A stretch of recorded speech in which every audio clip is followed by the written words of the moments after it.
तो बच्चों हम स्टार्ट करते हैं आज का session. So this is the GUJCET physics 2019, right. आज हम गुजसेट के 2019 के सम्स को सॉल्व आउट करेंगे। बहुत अच्छे एमसीक्यूज होते हैं, JEE नीट लेवल के एमसीक्यू होते हैं। ओके, इतने भी हार्ड भी नहीं जी नीट जितने, और इतने इजी भी नहीं बोर्ड जितने। ओके, लेवल उसका मीडियम रहेगा। तो फर्स्ट क्वेश्चन है, पहले तो आप खुद को ट्राई कर सकते हो इस एमसीक्यू को सॉल्व करने के टाइम।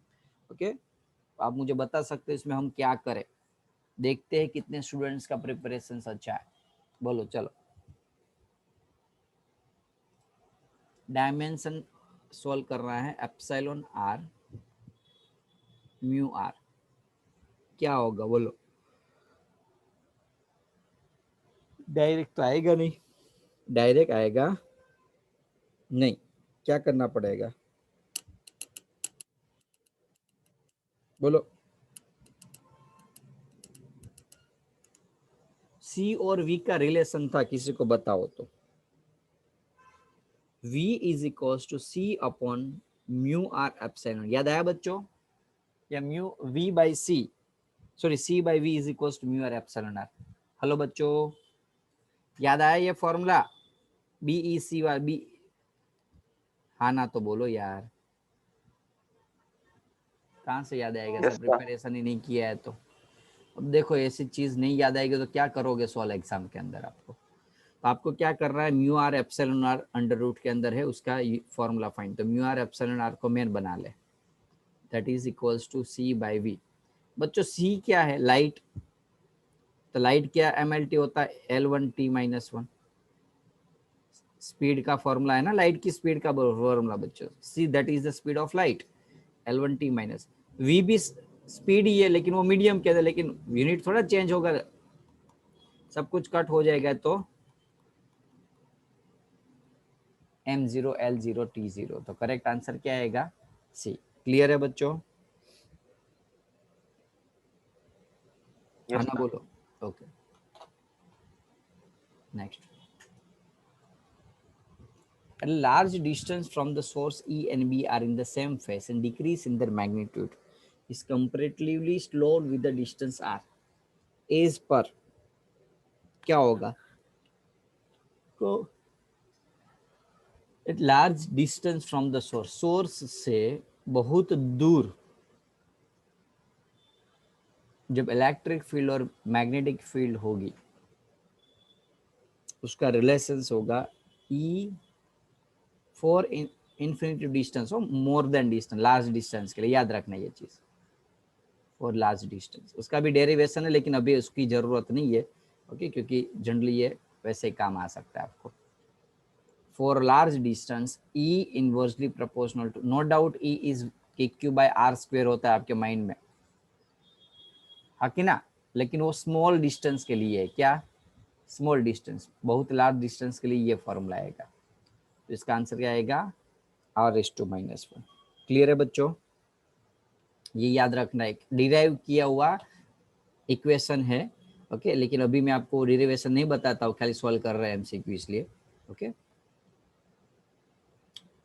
थर्ड नंबर का, angular spread of the central maximum in the diffraction pattern does not depend. Diffraction patterns के लिए angular spread of, angular spread यानी कि वन टाइप ऑफ, वो क्या बोलते हैं कि थीटा, तो वो किसके ऊपर डिपेंड नहीं है। तो थीटा का फॉर्मूला डिफ्रैक्शन के लिए क्या था बच्चों? 2λ/a या स्मॉल डी जनरली हम यूज कर रहे थे। बोलो चलो।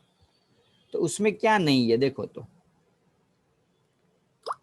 कहीं इसके अंदर बच्चों कैपिटल डी है, देखो यहाँ डज नॉट डिपेंड्स ऑन, किसके ऊपर डिपेंड नहीं है। तो विथ ऑफ द स्लिट है, विथ। ओके, विथ के ऊपर तो है ना ये डी, तो विथ तो हुआ बच्चों, विथ के ऊपर तो है डिपेंड। हमें तो डज नॉट डिपेंड का पूछा है। अब काफी सारे स्टूडेंट बोले सर वेवलेंथ और फ्रीक्वेंसी भी कहीं है फॉर्मूला में, वेवलेंथ फ्रीक्वेंसी है, देखो वेवलेंथ है, तो ये भी इसके ऊपर भी डिपेंड है, इसके ऊपर भी डिपेंड है। वेवलेंथ के ऊपर डिपेंड है तो कॉमन सेंस है कि फ्रीक्वेंसी के ऊपर भी डिपेंड होगा F is equal to T/λ वाले कॉन्सेप्ट से, हाँ कि ना। एक कैपिटल डी नहीं है देखो कहीं भी है, फॉर्मूला में, तो यानी कि किसके ऊपर डिपेंड नहीं है, ए के ऊपर। समझ में आया बच्चों कॉन्सेप्ट? हेलो,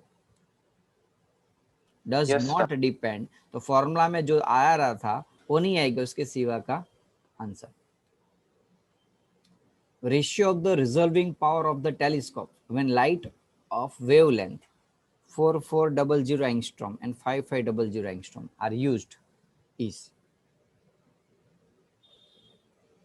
रिजॉल्विंग पावर क्या फॉर्मूला क्या था बच्चों? 1.22 अपॉन लैम्डा, ऐसा कुछ था ना, theta upon 1.22 lambda upon d. एक मिनट, क्या था formula? Resolving power inversely proportional था वेवलेंथ से, वो पता है। ओके, तो ratio of the resolving power, wavelength आपको दी है, तो R1 upon R2 is equal to बच्चों लैम्डा 2 अपॉन लैम्डा 1, ऐसा लिख सकता हूँ, हाँ कि ना बोलो? R1 upon R2 is equal to lambda 2 upon lambda 1 लिख सकता हूँ। लैम्डा 2 कितना दिया हुआ है? 5500 एंगस्ट्रॉम। Lambda 1 4400 angstrom. 0 0 कट, 11 4 जा, 11 5 जा, 5 अपॉन 4। क्लियर है बच्चों? बोलो। Yes, sir. तो 5 upon 4 D is the correct answer. थोड़ा मैं फास्ट जाऊंगा, एमसीक्यू इसलिए, ओके, जिससे हम जनरली सोल्व कर पाए। एटलीस्ट 20 एमसीक्यू सोल्व हो जाए तो 20 एमसीक्यू नेक्स्ट सेशन में करेंगे, उसके बाद हम 2020 का पेपर करेंगे। ओके, बाद में गुड सेट के बाद जी नीट के पेपर करेंगे, क्योंकि कुछ डाउट आपके टेक्स्ट बुक में से तो है नहीं, तो अब ऐसा सोचा कि पेपर करवाऊँ थोड़े time. Young's experiment fourth bright fringe produced by the light of 5000 angstrom superposed on the fifth bright, जो फोर्थ ब्राइट फ्रिंज है, फोर्थ ब्राइट फ्रिंज, उसका जो डिस्टेंस है, और वो फिफ्थ एक मिनट हो बच्चों, hello,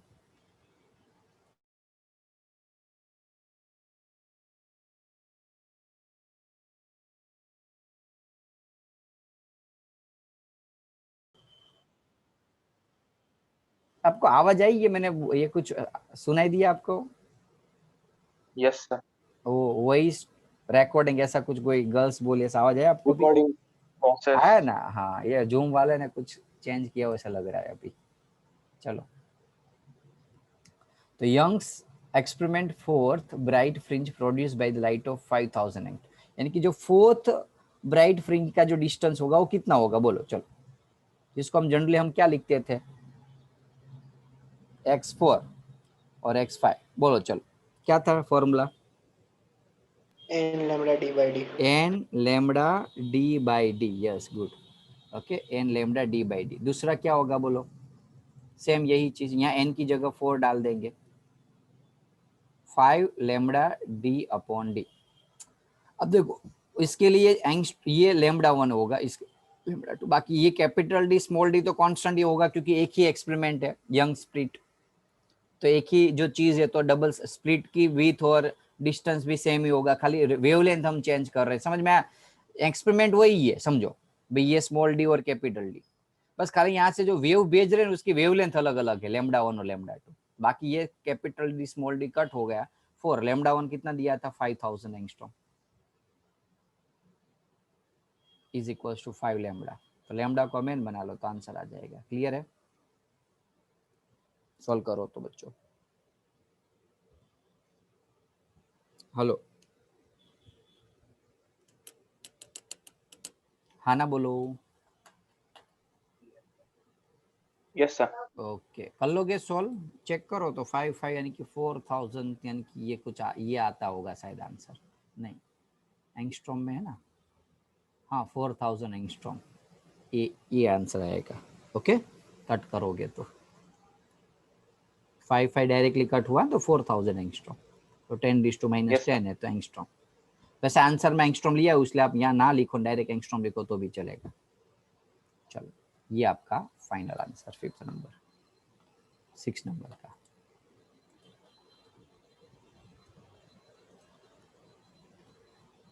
In X-ray tube the potential difference between the anode and cathode is 20 kilowatt. Potential difference V कितना दिया हुआ है? 20 किलोवाट.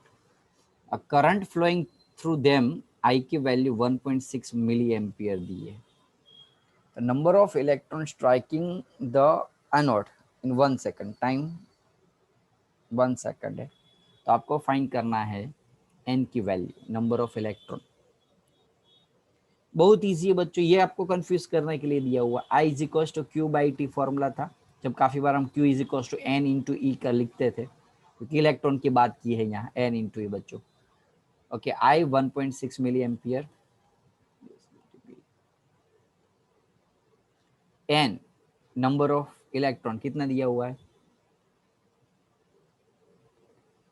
सॉरी फाइंड करना है, E 1.6 10 टू माइनस 90.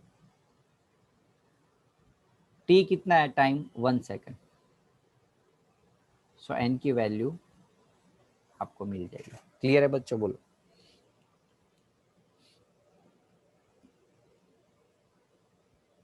हाँ ना बोलो. Yes, sir. करोगे 1.6 कट हुआ, 3 इस साइड आएगा तो प्लस होगा, तो 10⁻16 आंसर आएगा. सी. ओके, इजी था question. Next, kinetic energy of the electron in the hydrogen atoms इस E⁻² है शायद, स्क्वायर. हाँ, 2 आता है ना, फॉर्मूला था ना काइनेटिक एनर्जी. तो पोटेंशियल एनर्जी कितनी होगी? बोलो चलो. तो काइनेटिक एनर्जी B. और पोटेंशियल एनर्जी का रिलेशन क्या था? तो kinetic energy is equals to double of potential energy. Double थी तो नीचे आ जाएगा 2, तो बी. अब यहाँ साइन ऑपोजिट थी, याद करो, साइन ऑपोजिट थी. ओके, देखो ये आईएमपी क्वेश्चन है, ये बोर्ड के लिए, जी नीट के लिए और उस सेट, क्योंकि आपने देखा होगा बहुत सारे क्वेश्चन में आपने ये देखा हुआ है फॉर्मूला. क्लियर है बच्चों? डिवाइड बाय 2 होगा तो काफी सारे. Kinetic energy equal to minus 2P हाँ, में ઊંધું લખાઈ ગયું ના, રાઈટ તો લખ્યું તો બી ના આવે ને, 16 આવશે. સોરી, આપણને રાઈટ જ છું. અહીંયા 2 જ છે, પણ આપણને પોટેન્શિયલ પૂછ્યું છે ને, કાઇનેટિક દેલી દે છે, મેં કાઇનેટિક ફાઇન કરવાનું એવું સમજો. चलो अब डालो वैल्यू ना, तो भी यार लोचा हो. सॉरी, अरे यार क्यों ऐसा हो रहा है? -2 मल्टीप्लाई होगा तो ऊपर चला जाएगा काइनेटिक के साथ. अब डालो value, square upon 8 pi epsilon r. 2 4 जा 8, तो answer square upon 4 pi epsilon r. बोलो कोई डाउट?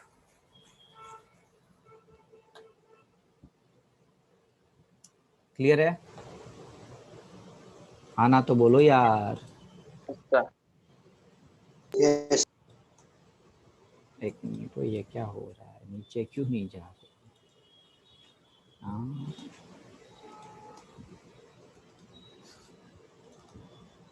एक काम करो, एक मिनट हो, उसको नीचे ले जाना है, नहीं जा रहा है यार.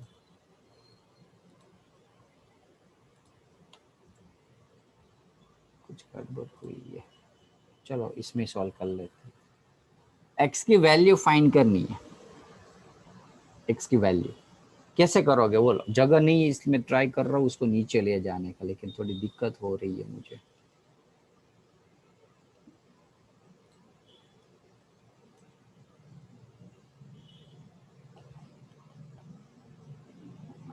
ऊपर नीचे चले गए, देखो ऐसा हुआ है. 10 नंबर पहले आ गए, 8 9 पे बाद में.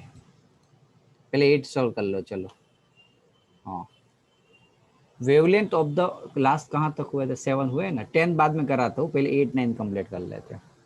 Wavelength of a first line of the Lyman series is lambda. Wavelength of the first line of Lyman series is lambda. बोलो तो फॉर्मूला बोलो तो लाइमन सीरीज की फर्स्ट का 1 बाय लैम्बडा आर लाइमन का फर्स्ट, तो लाइमन के लिए यहाँ 1 डालते थे, याद आया? हेलो।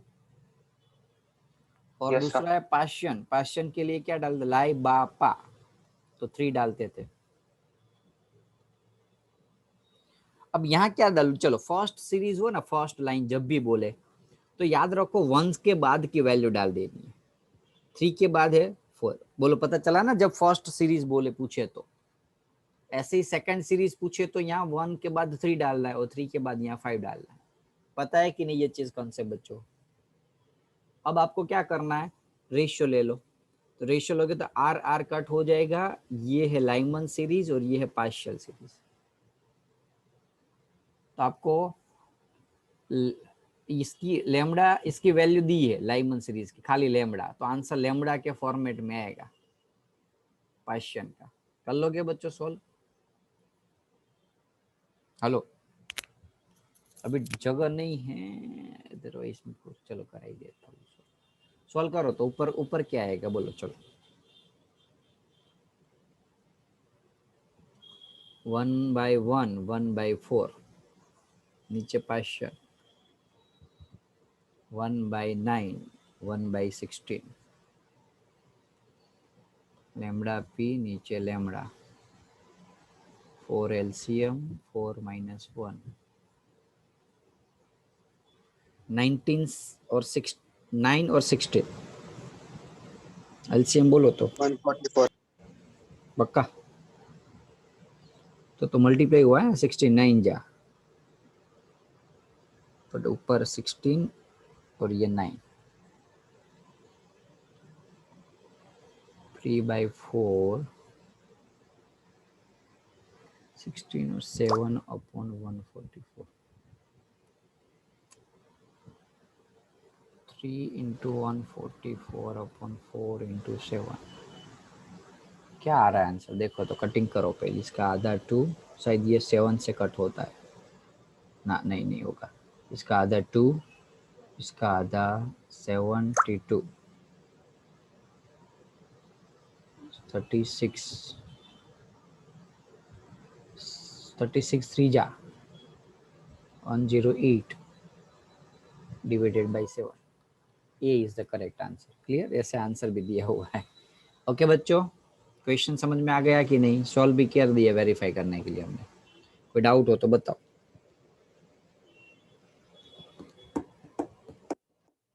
है डाउट कोई 8 नंबर में? No, sir. Okay, next 9th नंबर का। For radioactive series, for radioactive element, tau is dash tau and half.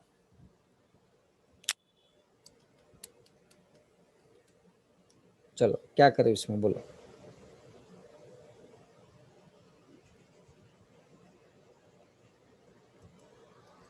Zero point 693. 0.693।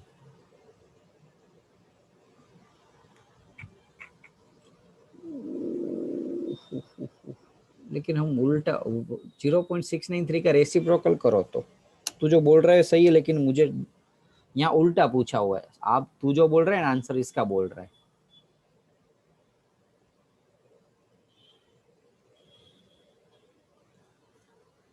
ये आंसर 0.144 आ रहा है। समझ में आया? तू जो बोल रहा है इसका आंसर बोला देख, 0.693। याद आया?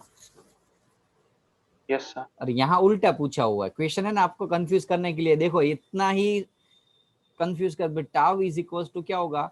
तो यहाँ आपको टाउ को मेन बना लो। Tau is equal to 1/0.693 into tau and half. तो 1/0.693 1.4 आया। अभी मैंने कैलसी से किया तो। ओके, ध्यान रखना, एकदम ऐसी छोटी चीज हम जल्दी से एग्जाम में लोचे मार के आ सकते हैं। समझ में आया बच्चों? बाकी सारे स्टूडेंट्स को हेलो? याद ना रहे तो लोग 2 ln2 वाला फॉर्मूला याद रख लेना, जो जनरल फॉर्मूला है। उससे बाद में ln2 निकाल लेना, तो 0.693 आएगा, तो आपको थोड़ा इजीली हो जाएगा। चलो 10th नंबर का। तो अब नीचे के एटॉमिक नंबर को आप करो। ऊपर 238 है और नीचे 92। तो ऊपर 206 प्लस x है आगे तो 4x प्लस 0 और नीचे 82 प्लस 2x माइनस 2। अब दोनों में से कोई भी एक सॉल्व करो तो x की वैल्यू मिल जाएगी, ऊपर ही कर दो। 206 माइनस होगा तो क्या होगा बोलो?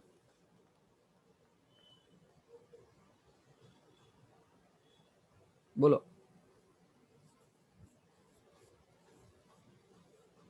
32 इज इक्वल टू 4x। 4 नीचे आ जाएगा तो बच्चों 8, 8 x की वैल्यू 8 मिली। बोलो समझ में आ गया sound? Yes sir.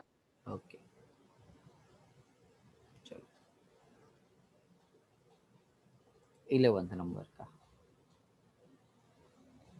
If radius of nucleus is r1 r2 respectively, r1 upon r2 is equals to, क्या फाइंड करना है? r1 upon r2 क्या करोगे बोलो? चलो इसमें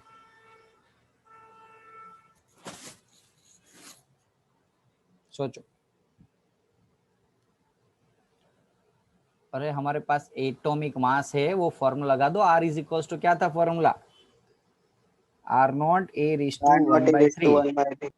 तो r1 upon r2 is equals to a1 upon a2 का cube root.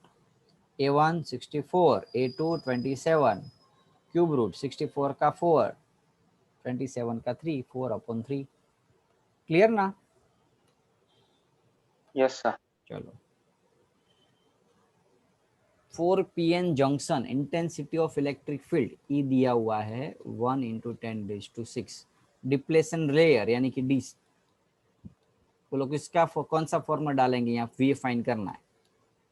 v is equals to e into d. कर लोगे? यानी कि करा दिया, कर लोगे क्या?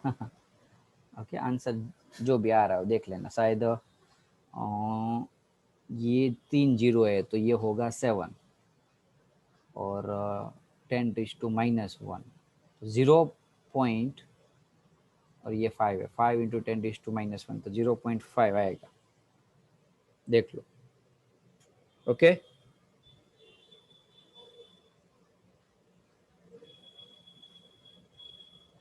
हेलो बच्चों,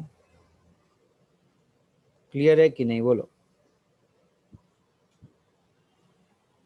yes sir.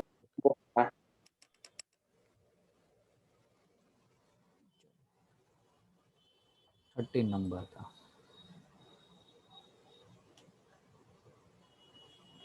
Logic circuit in the figure represent the characteristic of the logic. कौन सा गेट है ये बोलो?